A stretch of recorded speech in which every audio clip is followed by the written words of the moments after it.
Sarah had a beautiful analogy of what my attempt at going through history was trying to show. She said, it is true. Nobody likes to go look at basements and nobody likes to look at foundations. We all like to go look at the finish out and the colors and the paint and that sort of thing. But without looking again at where have we come from and why, um, again, not in a sense of having to repeat history, but perhaps in a sense of rhyming with history, so that we can take those, if you want to use this phrase, I don't know, best practices of evangelizing the pagan world 2,000 years ago, we can apply it today to evangelizing the pagan world today. So that was kind of the point of that. Culture takes time to develop. Different locales with different needs give rise to different responses.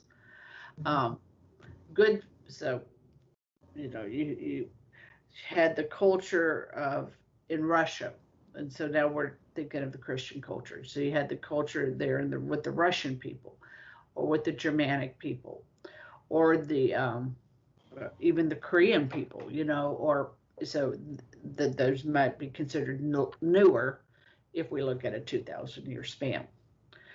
But all of that, like families, that diversity gives glory to our Lord. Our blessed Lord, he is simple, he's single, he's one, but he has certainly manifested himself in creation with multiplicity and variety. And that's true with individual people, individual families, and certainly individual cultures and nations. Within the church herself, she recognizes about 24 apostolic rights, and she's also now has put forward the ordinariate right of taking in the patrimony of the Anglican use. All of this culture is a fruit of the liturgy.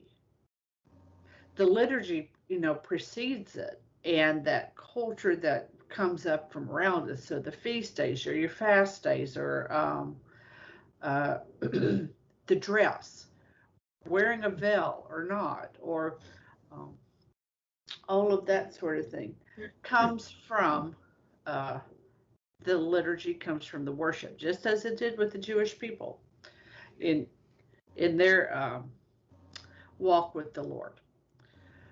And so it's an excellent way to judge, by the fruit you'll know them. So if you look at kind of the fruit of what that liturgy is producing, I think it's a telling way to go. And I think even just in terms of physical science, right? God is light, in him there is no darkness. But we all know that and the light is one, right? I mean, it's one, but when it's refracted, it spreads itself out into this glorious rainbow of a perfect spectrum of colors that are all unique, but are perfectly sympathetic to the one that is with it, right? I mean, you have contrasting color, and you have I'm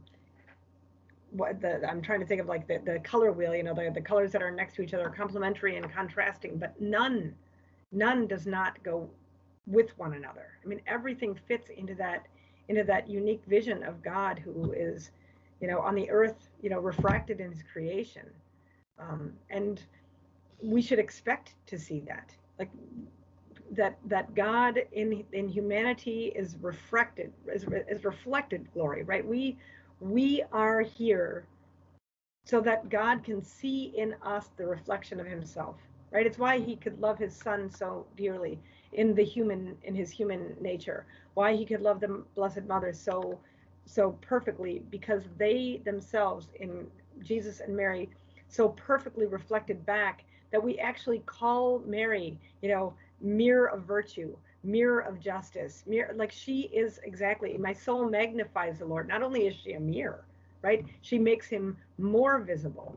And within the rites within the church and within those liturgical realities, all of those, not one is sufficient right? Not one, in God, oneness is sufficient, but in man, we have to experience the refraction that is the rainbow, that bent light that opens up a wideness of diversity to us, so that through our witness of this tremendous diversity and beauty, we can see the wonder that is encapsulated in that oneness of God.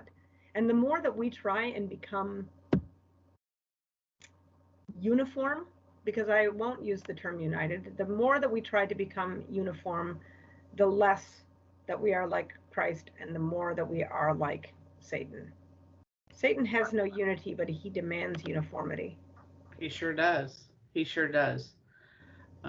Certainly, the the image of the the soldiers doing the goose step and the Right. hand upraised and all that.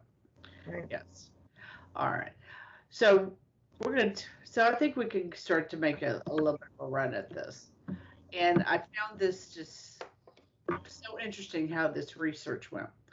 1 Peter 5 is has uh, an author or contributing writer, Matthew Please, and he's done a series of articles on the forgotten customs of the church. And so, okay, so Well, let's just to start. be clear, 1 Peter 5 is a website that you're talking about, not a script. I mean, it's both a scriptural reference, but 1 Peter 5 is also, for people who may not be clear, it's also a website that you can go to and read these articles. Yes, thank you very much. Thank you, thank you, thank you. That is correct. So, okay, so I did a little. So we're going to come up to Matthew's current article the past few minutes, but I was going to look behind because where's he pulling from? Right? Right. Where's his source? Because that was my question when I started to look. Where's his core? And it turns out there was Peter Kwasniewski, Yes. who I happen to admire so greatly, so greatly. His courage and clear writing and so forth. So I always have uh, an ease when I see his name. Right.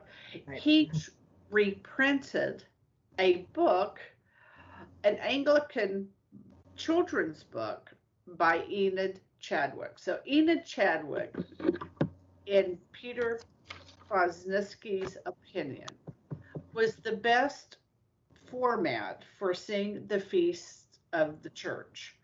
Um, and it's an Anglican presentation, but our family has the opportunity and luxury in lots of ways to go to the ordinary at mass, and it is a real treasure trove. It has crystallized, at least from that English culture view of the feast days and fast days. Yes, fast days as well. So Peter uh, I don't reprinted think this there's ever book. one without the other, is there? No, there isn't. There isn't. Yeah. Yeah. I mean, it's such it's, to me, it is the perfect complementarity. And both you lose, by the losing of the one, you lose them both. Yes, yes, yes. So Peter's reprint of this book, the same, I have it down in the links so you can see the imagery and pull it up. I don't have a book I can recommend because I tried tracking it down, and at this time I couldn't find it. If you all find it, if Augustine Press puts it out there, great. We'll just include it. Number so the first article, the forgotten customs of Assumption Day, and the link to the article is actually, of course, listed. Every feast, going back to Sarah, has a preceding fast day, a vigil. And it is hard to miss a day of celebration if one has to take time to prepare for it. Um, Herbs are blessed, illustrating the great harmony of Catholic life between the created and sacred worlds. And a beautiful prayer of blessing is offered, and it is best to have a priest publicly offer it. All right, we're going to talk about what's best, and then we're going to have to talk about what we can do. Right. Because Exactly. we don't all have opportunity for the best. All right. So I called this a prudential call in my world of possibilities. Some things I have a priest bless, and some things we bless ourselves, because it's not always feasible the other way. The baptized are called to a threefold office of priest, prophet, and king, and as such so we bless our children. That's a blessing, with their holy water on their foreheads as they come and go. Right, that's a blessing.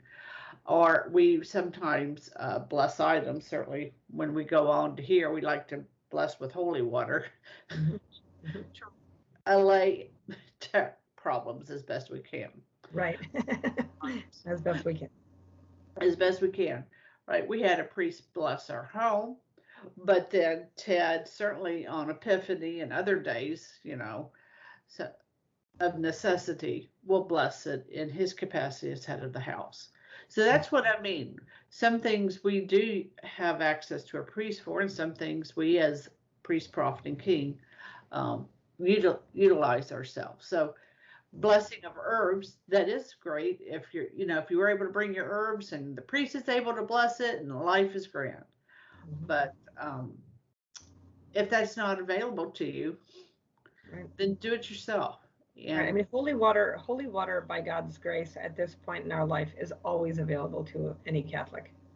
You can always, and really, it is a great sorrow and a great loss to every Catholic home that we have lost the tangibility of things, commonplace things of blessed salt, blessed oil, and blessed holy water. These three things should be in every Catholic home 365 days a year. There is no reason. They are plentiful and they are abundant. And it's a tragedy that the vast majority of people in the Catholic world think and associate holy water only with the holy water font in the church, right? Or maybe baptism.